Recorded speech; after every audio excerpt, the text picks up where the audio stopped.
તારીખ 12/5/2024ના રોજ સ્નેહની કલમ પુસ્તકનું વિમોચન કરવામાં આવ્યું, જેમાં નામાંકિત મહેમાનોમાં ઉપસ્થિત રહ્યા હતા ખુશી ભટ્ટ, આરજે લજ્જા, જિજ્ઞાસા પટેલ અને મનોજ નાવડિયા તેમજ દરેક એવા સાહિત્યકારોની સંખ્યા હતી.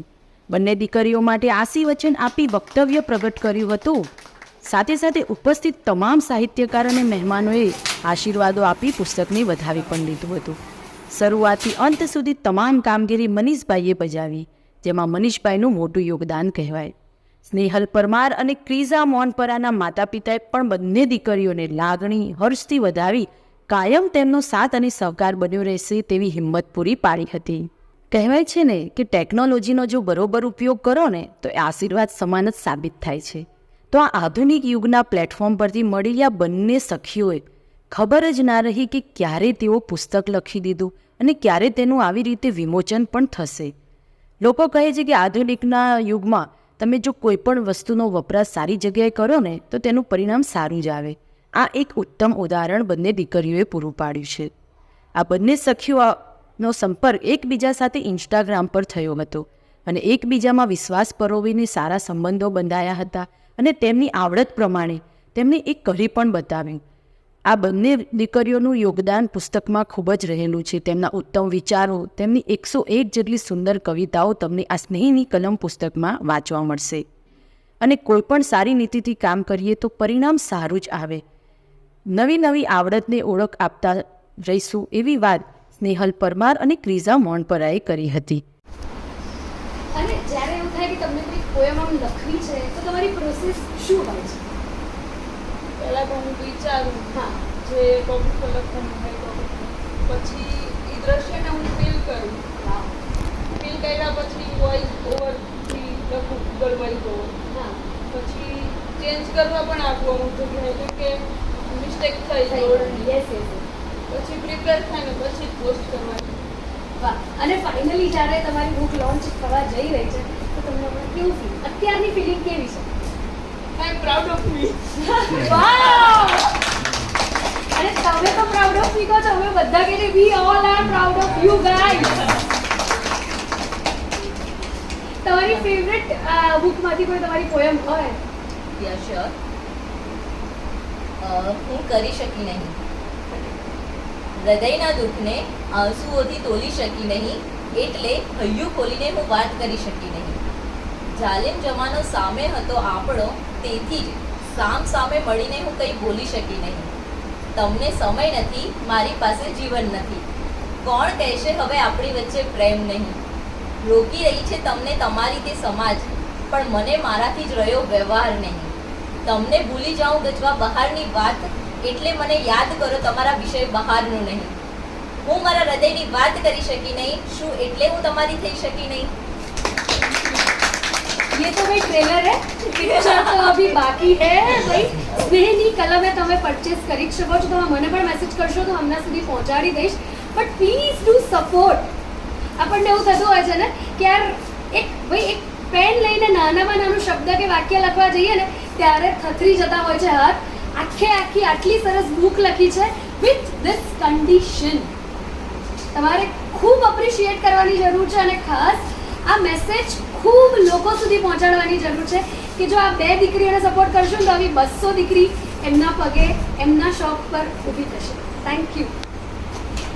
જે મહેમાનો છે એમનો મારો ખૂબ ખૂબ પ્રણામ, અને અહીંયા આમંત્રિત કરવા બદલ મેં તો ક્રિઝા મોનપરા. અમારો સંબંધ ત્યાંથી બંધાયો ફક્ત 2 દિવસ. હવે તમને એમ થશે હું પણ તમારા માટે નવી છું, તમે બધા મારા માટે નવા ચહેરા છો. અને આ ચહેરા છે જે મનોજભાઈ નાવડિયા, એ મારી બીટ્સ બાય જિજ્ઞાસા યુટ્યુબ ચેનલ છે, એમાં જોડાયેલા છે મારી સાથે ઇન્સ્ટા પર, એફબી પર. અને હું મારો પરિચય આપું તો હું પટેલ જિજ્ઞાસા. મારી 2 બુક લોન્ચ થઈ છે, કોસીના ધ રિફ્લેક્શન, જે આખા એક તાલુકા ઉપર લખાયેલી છે અને ત્યાંના રાજાના દરબારગઢના દરબારમાં લોન્ચ કરેલું છે.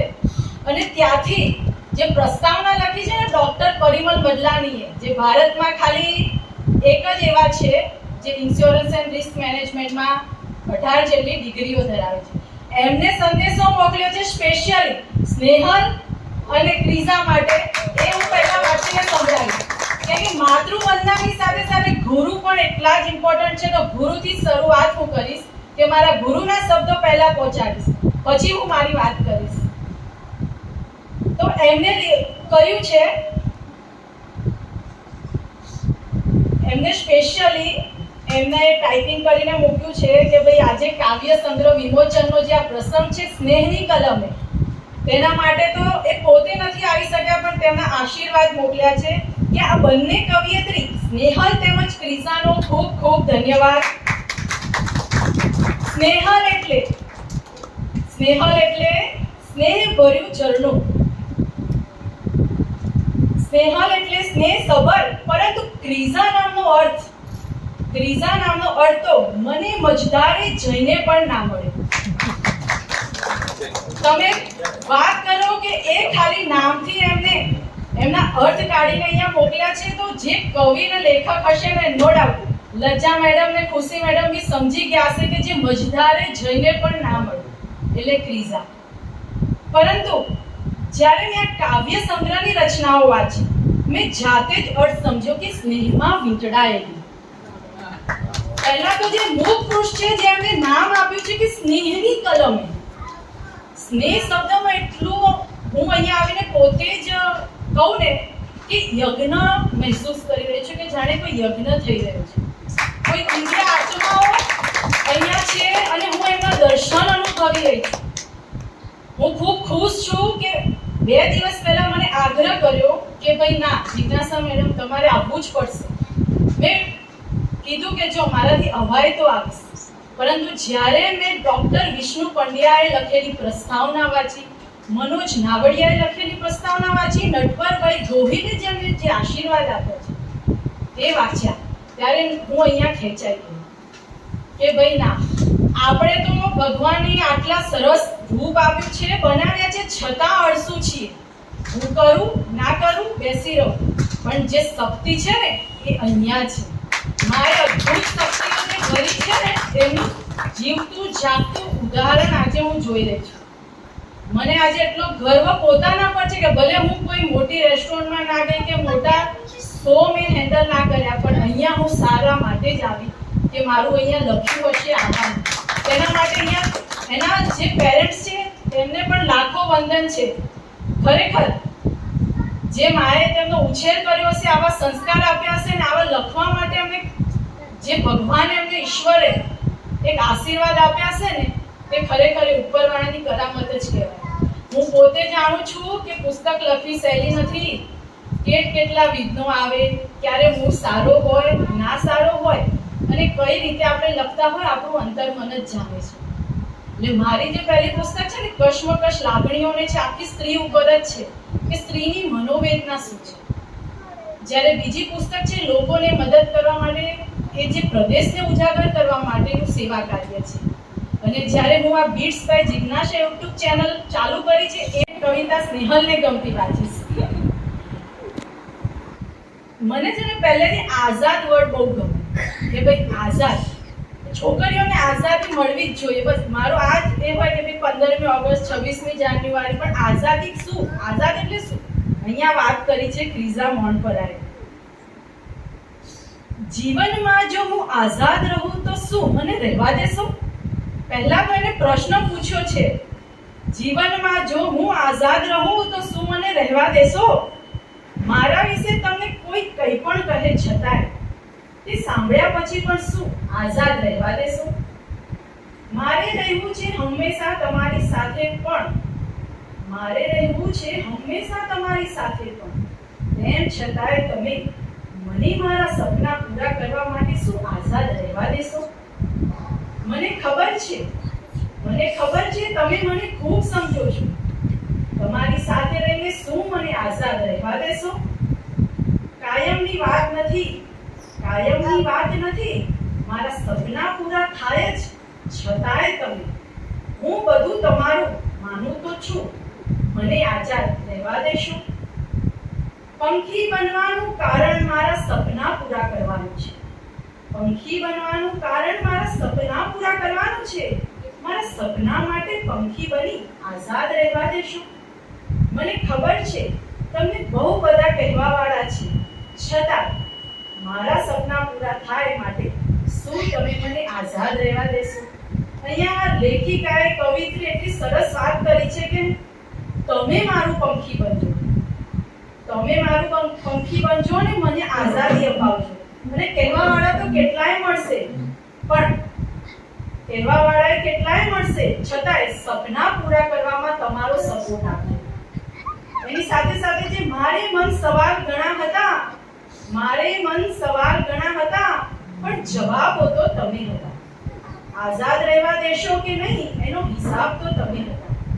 મારી આવડતની ઓળખનારા તો ઘણા બધા હતા, પણ તે છતાંય મારા ડગલે ને પગલે કાયમ સાથ દેનાર સાથી તો માત્ર તમે જ હતા. મારા ડગલે ને પગલે કાયમ સાથ દેનાર સાથી તો માત્ર તમે જ હતા. ખૂબ જ સુંદર એવા શબ્દોમાં ક્રિઝા મોન્ટપરાએ સરસ રચના લખી છે. અને હવે સ્નેહલની ગમતી કોઈ કવિતા પણ હું રીડ કરીશ. રેન્ડમ ચૂઝ બધી સરસ.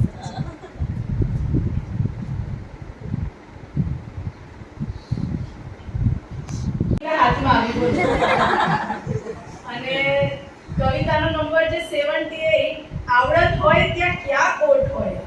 ખૂબ સરસ. આવડત હોય ત્યાં ક્યાં ઓટ હોય, ઘણી સફળતા મેં પોતાનામાં જ જોઈ. ઘણા બધાએ હિંમત હરાવી કાયમ મને, તોય મેં મારામાં હંમેશા આવડત જોઈ. વ્યક્તિગત રીતે છું હું બધાથી અનોખી, એટલે દુનિયાએ મને લોકોથી અલગ જોઈ. વિશ્વાસ મારામાં રાખીને હારવા ન દીધી, જીત શુભ ચિંતકની આંખોમાં મેં જોઈ.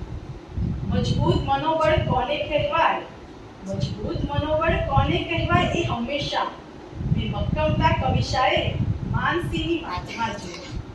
સ્નેહલ પરમારની ખૂબ જ એવી કોન્ફિડન્સ ભરી આ કવિતા છે કે એને પોતાની અંદર કેટલો વિશ્વાસ છે, એ જાતે જ પોતાને કેટલી પ્રેરણા પૂરી પાડે છે. આ ઉપરથી હું કહી શકું કે એક દિવસ એ છોકરી એ કવિત્રી પોતાને કેટલી ઘડતી હશે, એક શબ્દથી પોતાને સજાવતી હશે કે ના હું પણ કંઈક છું અને હું પણ કંઈક કરી શકું છું. એ સાથે તે લખે છે કે આવડતને તે કાયમ ક્યાં ઓટ હોય છે, અહીંયા તો સફળતાની ઘણી ખોટ હોય છે. આવડત તે કાયમ ક્યાં ઓટ હોય છે, અહીંયા તો સફળતાની ઘણી ખોટ હોય છે. ખૂબ જ સુંદર એવી અહીંયા તેમણે પોતાના કલમમાં સ્નેહલ પરમારે ખૂબ જ એવી હિંમત ભરીને લખેલી આ કવિતા છે જે આપ સમક્ષ રજૂ કરવાનો મોકો મળ્યો, તેના માટે દરેકને ખૂબ ખૂબ ધન્યવાદ. ક્યાંક ને ક્યાંક એવું લાગે છે કે બંનેના જે નેચર્સ છે ને